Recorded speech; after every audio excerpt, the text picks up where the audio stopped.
امید به تحقق آرمان تا بن استخوان. بعد از خارج شدن از ایران و بودن در جمع مجاهدین تنها یک آرزو دارم، اینکه روزی برسد که ایران و مردم رنجیده آن آزاد شده باشند.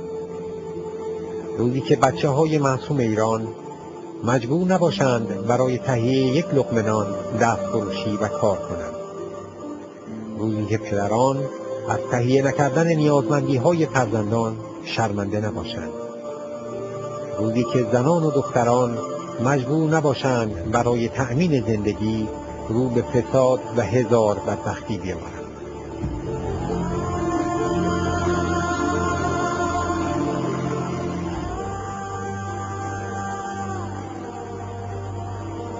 این قسمتی از نامه مسعود حاجی‌لویی به رهبر مقاومت است.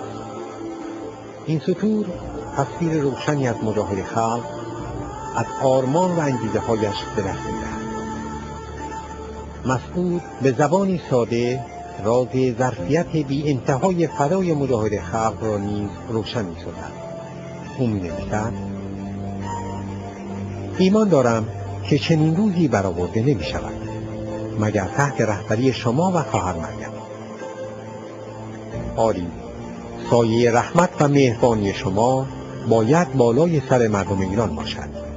شما مرهم دردها و رنجهای این ملت هستید.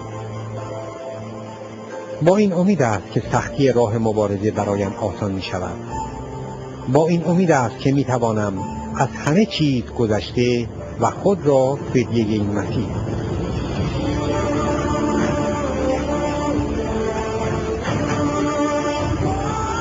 مجاهد خلق مسعود حاجی‌لویی حاضر حاضر حاضر.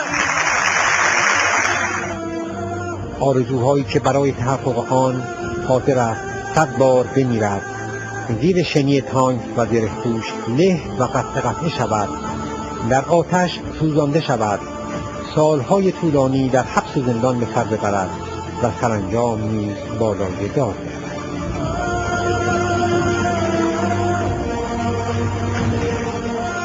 مسعود متولد سال 1360 در همدان.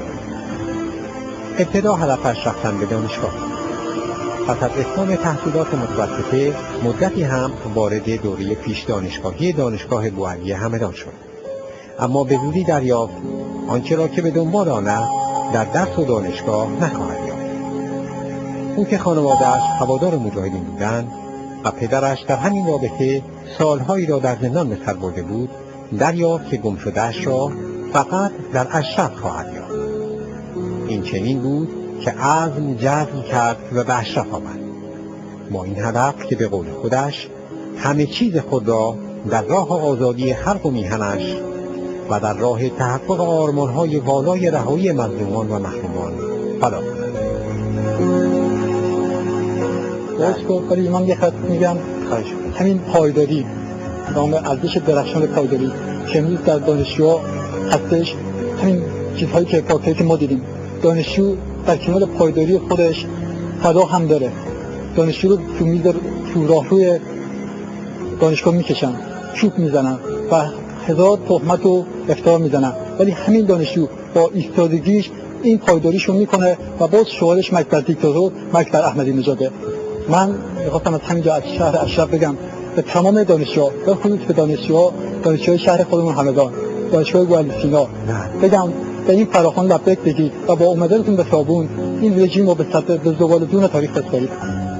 فدا کردم تن و جان بهر ایران، کیم من اشرفی نسلی خروشان. نجوشد در رگم جز خون غیرت، که گیرم میهنم را از شریران. مسعود در این مسیر خود را بر تحمل هر بهایی و هر فدایی آماده کرده. اگرچه تا بن استخوان ایمان داشت که امید به پیروزی هر سختی را آسان و هر ناهمواری را هموار می‌کند و این چنین بود که شادمانه و سرودخوان به سوی شهادت شتافت.